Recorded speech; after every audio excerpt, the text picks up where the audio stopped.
नमस्ते। मैले तपाईहरुलाई आज फेरि एउटा अर्को भिडियो ल्याएको छु है। यो चाहिँ स्लोभेनियाको लागि हो, भ्याकेन्सी छ हेभी डाइभरको लागि। तपाईहरुसँग हेभी डाइभरको लाइसेन्स छ भने र गल्फ रिटर्न हुनुहुन्छ, नेपालमै पनि चलाइरहनु भएको छ, इन्डियामा गल्फ जुनै कन्ट्रीमा पनि चलाइरहनु भएको छ भने एकदमै बेस्ट अपर्च्युनिटी आछ है। यसको लागि चाहिँ तपाईले कसरी एप्लाई गर्ने, के गर्ने म सबै यो भिडियो मार्फत भन्छु। स्यालेरी कसरी छ, के छ हैन। प्लिज यो भिडियो चाहिँ लाइक गर्नुस्, शेयर गर्नुस्, कमेन्ट गर्नुस् हैन। तपाईको के लाग्छ तपाईहरुलाई जिज्ञासा हैन, कमेन्टमा लेख्नुस्, मैले रिप्लाई दिने कोसिस गर्छु। यसमा चाहिँ के छ भने नि तपाईको 15-16 जना चाहिएको छ। डाइरेक्ट कम्पनीबाट चाहिँ हायर गरेको हो। मेन पावर नेपालको मेन पावर एजेन्ट कुनैबाट नि गरेको हैन है। यो चाहिँ तपाईसँग गल्फ रिटर्न र नेपालमै चलाएर पनि केही फरक परेन हैन। बेसिक स्यालेरी तपाईको 1253 युरो छ। अकोमोडेसन उले खाना सबै दिन्छ, बस्न सबै दिन्छ, खानाको लागि चाहिँ आफ्नो हुन्छ हैन। अब ओभर टाइम यताउति सबै नै भइहाल्छ। अनि यसको लागि चाहिँ बेसिक इंग्लिश चाहिन्छ। तपाईले को 95 एक्जाम चाहिँ पास गर्नुपर्ने हुन्छ। नेपालमै होइन, यहाँबाट भिजा लाइसेन्सी उहाँ गएर प्रोसेस गराउँछ। अब हाम्रो यहाँ जस्तो ड्राइभिङको लागि हामीले फर्म भरिसकेपछि 25 वटामा 15 वटा पास गर्नुपर्छ नि, ठीक लाउने हो पनि त्यहाँ पनि त्यस्तै हुन्छ। त्यहाँ चाहिँ को 95 एक्जाम भन्छ हैन। तपाईले त्यो चाहिँ एक्जाम पास गर्नुपर्ने हुन्छ। त्यसको लागि चाहिँ तपाईले एप्लाई गरिसकेपछि जब कन्ट्र्याक्ट पेपर आएपछि मात्र एडभान्स दिनुपर्ने हुन्छ। त्यो भन्दा अगाडि पैसा लाग्दैन।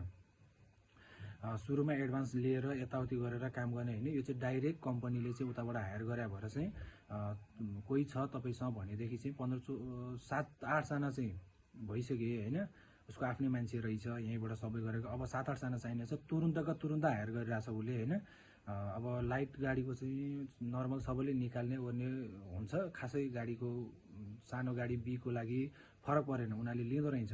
अनि तपाईको के रे हेभीको छ भने यताउति छ भने चाहिँ तपाईले एक्जाम पास गरेर यहाँ नेपालमा हैन कि यहाँ त प्रोसेस गर्छ। प्रोसेस गरिसकेपछि सबै उले नै आफ्नो प्रोसेस गरिसकेपछि तपाईको भिजा लागेर चाहिँ उहाँ गएर को 95 एक्जाम चाहिँ पास गर्नुपर्ने हुन्छ है।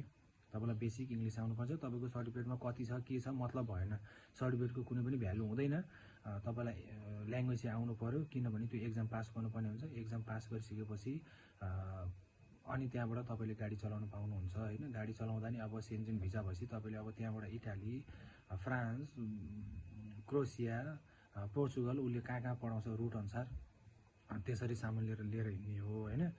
त्यही भएर तपाई इच्छुक हुनुहुन्छ, तपाईसँग लाइसेन्स छ भनेदेखि मेरो बायोमा चाहिँ इन्स्टाग्राम आइडी छ, त्यहाँ गएर तपाईले मेसेज गर्न सक्नुहुन्छ। कुनै पनि दले मार्फत, कुनै पनि यो एजेन्ट मार्फत चाहिँ यहाँ मेन पावर मार्फत भ्याकेन्सी अनाउन्स गरेको होइन हो। डाइरेक्ट उनीहरुले चाहिँ चाहिने भएर चाहिँ तपाईहरुसँग छ भनेदेखि कोही मान्छे तपाईसँग चिनजानको छ भनेदेखि पनि मलाई मेसेज गरिदिनुस् हैन। सुरुमा एडभान्स यताउति केही पनि लाग्दैन। सबै कन्ट्र्याक्ट पेपरहरु आइसकेपछि अनि तपाईले एडभान्स दिनुपर्छ, किनभने उनीहरुले त्यही अनुसार प्रोसेस गर्छ। इच्छुक हुनुहुन्छ भनेदेखि, ट्रस्ट लाग्छ भनेदेखि तपाईले गल्फ कन्ट्रीमा नै हुनुहुन्छ भने एप्लाई गरेर मिल्छ है। गल्फमा भएर पनि तपाईको भीएफएक्स अब के रे भीएफएक्स गर्ने बेलामा इन्डियामा जाने बेला नेपाल आउँदा भइहाल्छ। पासपोर्ट चाहिने होइन, केही होइन। तपाईको प्रोसेस गर्दाखेरि फोटोकपी भइहाल्छ, प्रिन्ट कपी भइहाल्छ। जब कन्ट्र्याक्ट पेपर आएपछि उनीहरुले एडभान्स लिन्छ। मैले सोधेको थिएँ। अनि पैसा के गरी कसरी गर्नुहुन्छ भने चाहिँ हामी कन्ट्र्याक्ट पेपर सबै पेपर आइसकेपछि चाहिँ एडभान्स लिन्छौँ, किनभने भोलि उले प्रोसेस गरिसकेपछि नजाला केही गर्ला यताउति होला। त्यसले गर्दाखेरि चाहिँ हामी कन्ट्र्याक्ट पेपर आइसकेपछि चाहिँ एडभान्स लिन्छौँ, अगाडि काम बढाउँछौँ। हैन भने त्यहाँ रोकिन्छ। तपाईहरु इच्छुक हुनुहुन्छ, कोही तपाईको आफन्त चिनजान साथीभाइ हुनुहुन्छ भने मेरो बायोमा तपाईको इन्स्टाग्राम आइडी छ, त्यहाँ गएर चाहिँ तपाईले कन्ट्याक्ट गर्न सक्नुहुन्छ। हस्त धन्यवाद।